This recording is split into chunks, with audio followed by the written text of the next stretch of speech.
Est-ce qu'aujourd'hui on peut dire que vous êtes une femme révoltée après votre libération? Révoltée par Une femme révoltée contre tout ce qu'on lui a fait, pour ce qu'on lui a fait? Non, non, pas du tout. Vous savez, on croit en Dieu. Et on croit que ce que Dieu n'a pas permis, l'homme ne peut pas le faire. Parce qu'il y a la première lecture qu'on fait d'une situation qui est celle d'une injustice que nous avons subie, qui nous a envoyés en prison. Mais tel qu'on a vécu la prison avec le Seigneur, tel qu'on a vu les impacts de cette prison-là, parce que le fait de nous avoir incarcérés a permis de révéler au monde entier la dictature qui existe effectivement ici. Parce qu'on le disait, les gens pensaient on exagérait. Maintenant qu'on nous a emprisonnés, les preuves ont été là qu'il n'y a pas de liberté d'expression. Donc nous sommes dans une dictature. Tous ceux qui ont désapprouvé le troisième mandat, beaucoup ont été arrêtés. Et en prison, on a affermi notre communion avec Dieu. Ça nous a permis aussi d'avoir un plus. On a découvert aussi l'univers carcéral qui nous a donné d'autres sujets pour les futurs combats. Donc tout compte fait, nous ne sommes pas révoltés. Nous avons plutôt appris de l'épreuve. D'accord. Il y a une rumeur, une information selon laquelle vous avez été licencié du Bénin. Est-ce vrai? Oui, dans la foulée de mon arrestation, une procédure a été engagée, de licenciement a été engagée contre moi par le Bénin. Je n'ai pas vu les documents, donc je ne sais pas ce qu'on me reproche. Mais ce que je sais, c'est que ce n'est pas normal. Ce n'est pas normal parce que quand un travailleur est arrêté, selon le droit, on suspend son contrat. Et nous qui sommes travailleurs protégés, parce que syndicalistes, on ne peut pas nous licencier sans l'autorisation de l'inspection.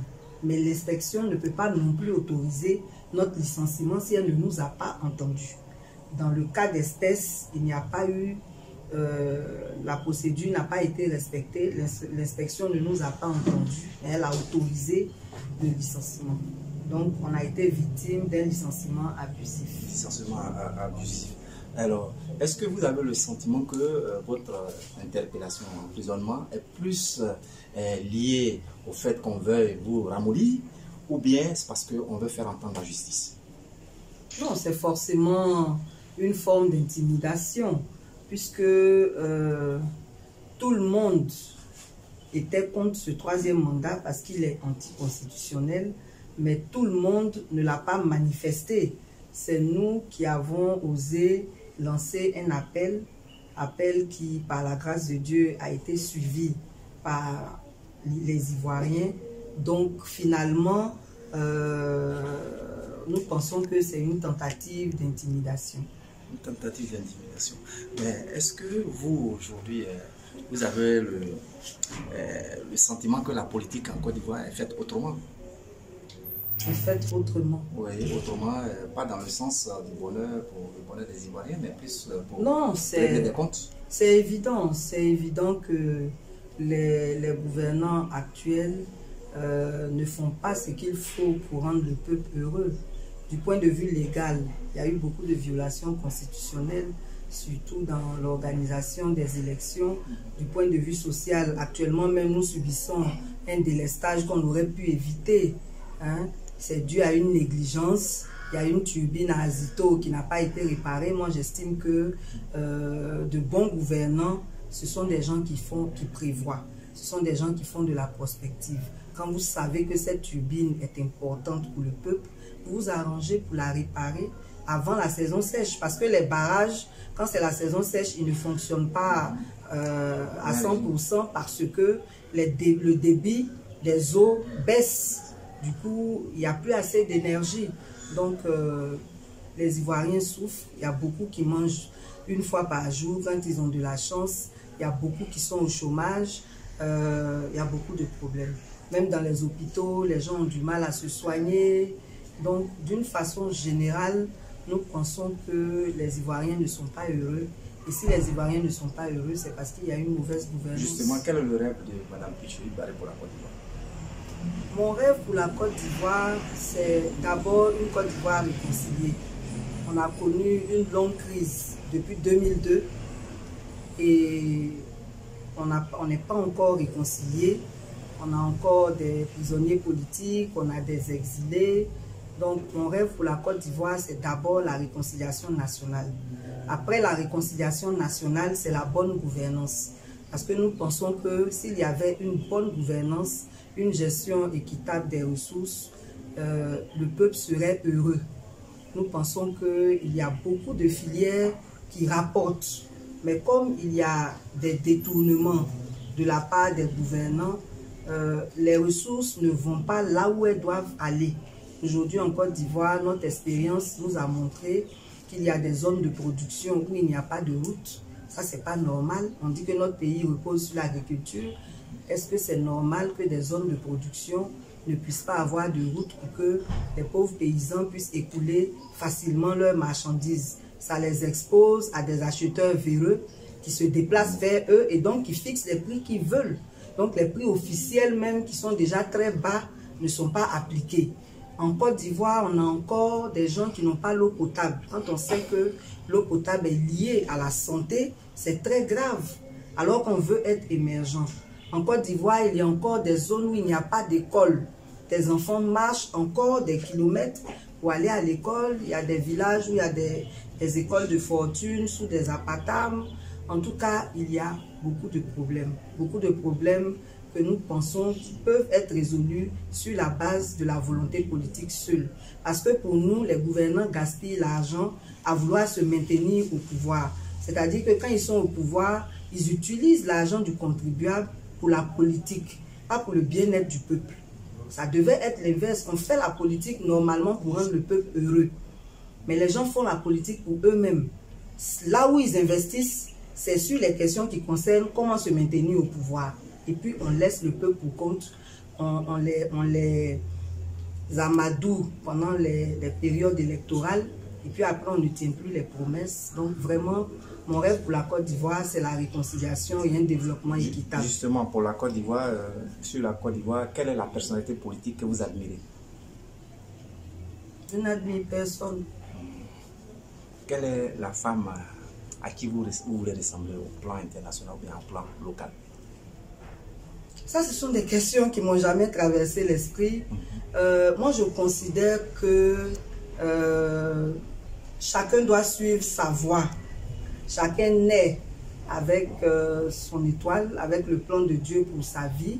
Chacun doit suivre sa voie. Vouloir ressembler à quelqu'un, franchement, je ne veux ressembler à personne.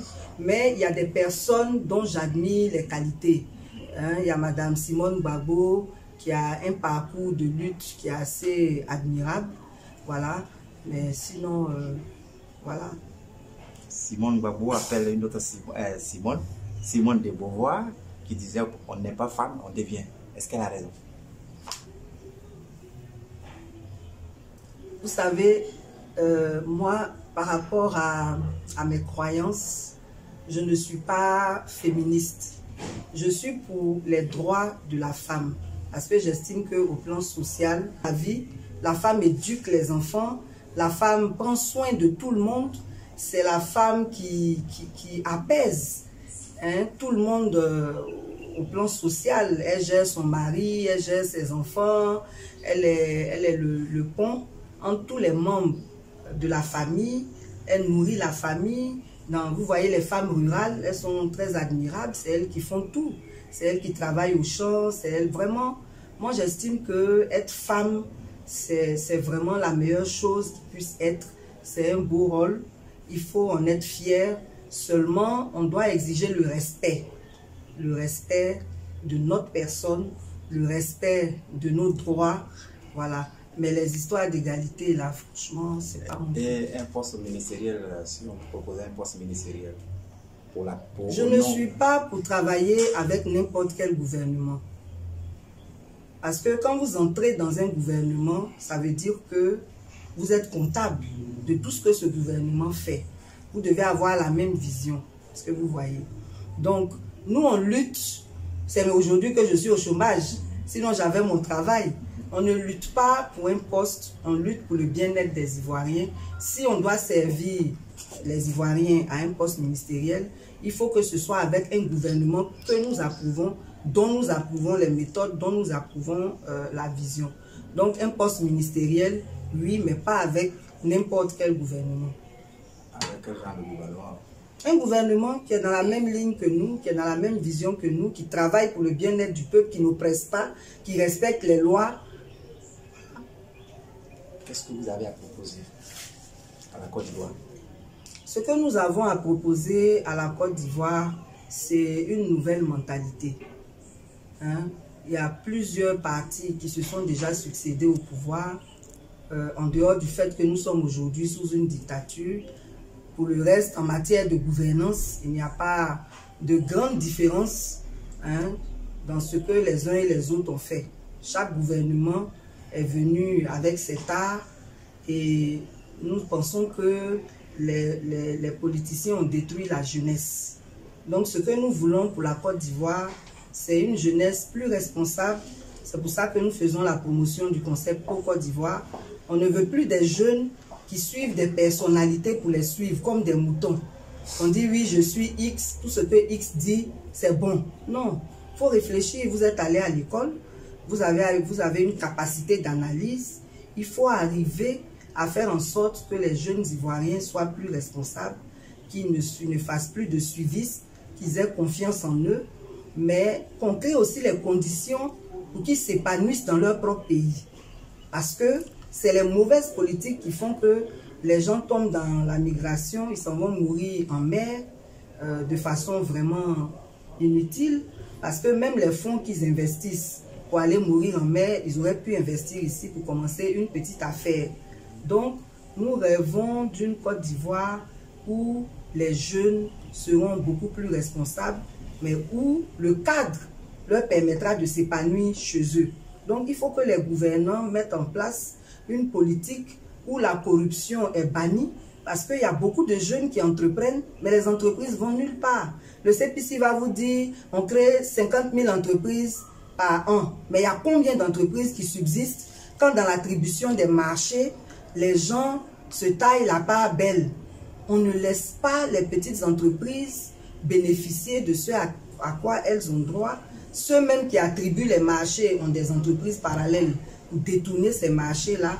Donc, nous rêvons d'une Côte d'Ivoire où la corruption n'existera plus, où sera vraiment tellement infime que tous les Ivoiriens pourront être à l'aise pour travailler dans leur pays, pour participer au développement de leur pays. Donc, une Côte d'Ivoire avec une gestion vraiment saine, voilà, avec des jeunes responsables qui travailleront aussi pour leur pays au lieu de suivre des personnalités qui ne sont pas forcément dans le droit chemin. Est-ce que déjà vous apercevez des comportements, des actes posés qui vont dans le sens de la réconciliation dont on parle? Moi, je pense, et je l'ai toujours dit, que le pouvoir ruse avec la réconciliation. Je le répète parce que quand on veut de la réconciliation, on satisfait d'abord ses préalables. Qui se réconcilie avec qui? C'est des antagonistes qui se réconcilient. Mais quand certaines parties sont en exil et que d'autres sont au pays, de quelle réconciliation parle-t-on? Quand certains sont en prison, de quelle réconciliation parle-t-on? Quand il y a eu une guerre et qu'on juge un camp, on ne juge pas l'autre camp. De quelle réconciliation s'agit-il? Donc, nous pensons que la réconciliation n'a même pas encore été amorcée. Parce que pour qu'il y ait réconciliation, il faut qu'il y ait libération de tous les prisonniers politiques. J'en profite pour insister sur tous ceux qui ont été pris pendant le non au 3e mandat et la désobéissance civile, notamment quoi Justin et tous ces jeunes qui sont là-bas, et dire que ce n'est pas normal qu'on fasse sortir de prison ceux qui ont donné les mots d'ordre et qu'on maintienne en prison ceux qui ont obéi à ces mots d'ordre. À notre sens, ce n'est pas logique. Même par rapport à la crise post-électorale, on ne peut pas acquitter le président Gbagbo, on ne peut pas avoir ceux qui étaient ministres de la Défense à l'époque en liberté, et puis c'est les militaires qui leur ont obéi là, qui sont en prison. Donc vraiment, si on veut de la réconciliation, on libère tous les prisonniers, on fait rentrer tous les exilés, et on s'assoit autour d'une table avec tous ceux qui comptent dans cette nation.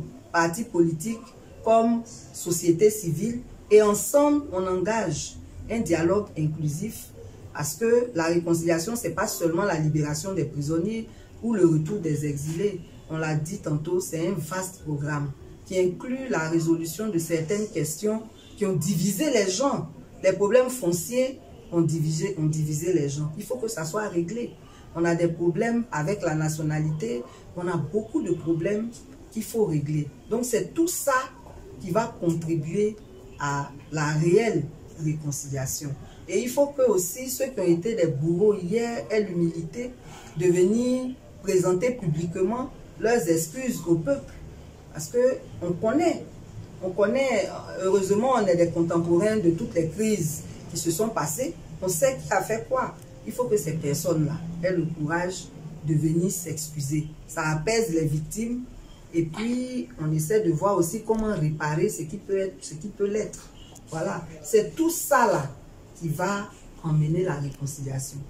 Voilà. Vous travaillez plus, comment vous allez mener votre lutte maintenant? Non, vous savez, quand vous menez un bon combat, vous avez toujours des gens pour vous soutenir. Même quand on travaillait, nos moyens ne suffisaient pas pour la lutte. Il y avait toujours des personnes qui croient au combat, qui ont confiance en nous, qui nous apportaient des appuis. Donc, nous n'avons pas peur du manque de moyens. Nous avons la volonté, nous avons les idées et nous pensons que les moyens vont suivre. Vous n'avez pas peur non plus de retourner en prison? La prison, c'est la mort qui peut faire peur. Je vous l'ai dit tout à l'heure, pour nous, la prison a été un gain. C'est vrai qu'on peut penser qu'on a perdu du temps, on a perdu aussi notre travail, mais on a gagné. On a gagné parce qu'on a permis à la vérité d'éclater, puisque à travers notre emprisonnement, on a eu la preuve qu'on était sous une dictature. Et la prison aussi a permis de nous faire connaître, de faire connaître nos idées. Donc on va profiter de la notoriété que nos bourreaux nous ont donnée pour poursuivre le combat. La prison vous a rendu populaire? Ah oui, je pense, il y a beaucoup de gens qui ne me connaissaient pas avant la prison. Aujourd'hui, partout dans le monde, on sait qui est Pulchéri Balé, pourquoi on l'a mis en prison. Donc je pense qu'on a maintenant une audience. D'accord. Vous croyez en Dieu? Oui, beaucoup. La place de Dieu dans votre vie? Non, c'est la place centrale. Sans Dieu, on ne peut rien faire. C'est lui qui décide de tout. Voilà, donc il a la première place. Quelle est votre couleur préférée? Ah, moi, est-ce que j'ai une couleur préférée? J'aime bien le rouge bordeaux. Votre animal préféré? J'aime bien les chats. Le trait de caractère que vous détestez chez un collaborateur, c'est? Je n'aime pas les gens qui n'ont pas l'esprit de sacrifice. Parce que quand on veut travailler à fond, on est obligé d'aller au-delà des heures normales. On est obligé, en tout cas, d'aller au-delà des normes. Et comme moi, je fais partie de ceux qui savent faire cela, je n'aime pas les collaborateurs qui sont paresseux, qui ne savent pas se sacrifier à la tâche. Alors, avant de terminer tout ça, quel est le trait le profil de l'homme qui vous bluffe? L'homme, dans quel sens? Politiquement ou bien par rapport à la vie sentimentale? La vie sentimentale, bien sûr, il faut qu'on sache qui est ce que j'ai regardé, voilà. Bon, je ne sais pas, précisez votre question. Oui, mais quel est votre genre d'homme? Mon genre d'homme? Oui. Bon, vous savez que les contraires s'attirent. Nous, les femmes qui ne sont pas grandes, on aime les hommes qui sont grands. Bon, je n'ai pas de préférence pour le teint, mais bon, je pense que je les préfère quand même noirs. Et puis, intelligent, mais surtout les hommes qui savent écouter. Je n'aime pas les hommes qui parlent beaucoup, parce que nous-mêmes les femmes, on parle beaucoup. Donc, il faut avoir un homme qui sait écouter, qui est compréhensif, qui est ouvert d'esprit. C'est très important. Quelqu'un avec qui on peut échanger. Voilà, c'est très important. Qu'est-ce que vous voulez que l'humanité retienne de vous? Je veux qu'on retienne de moi que je suis une amoureuse de la justice, du bien-être des autres. Depuis mon enfance, j'ai toujours voulu que les gens soient heureux autour de moi. Donc je n'aime pas l'injustice et c'est surtout ça. La dernière personne à qui vous pensez avant de dormir, c'est qui? Je pense à Dieu, puis on prie avant de dormir. Je vous remercie. Vous avez une fois vu votre présidente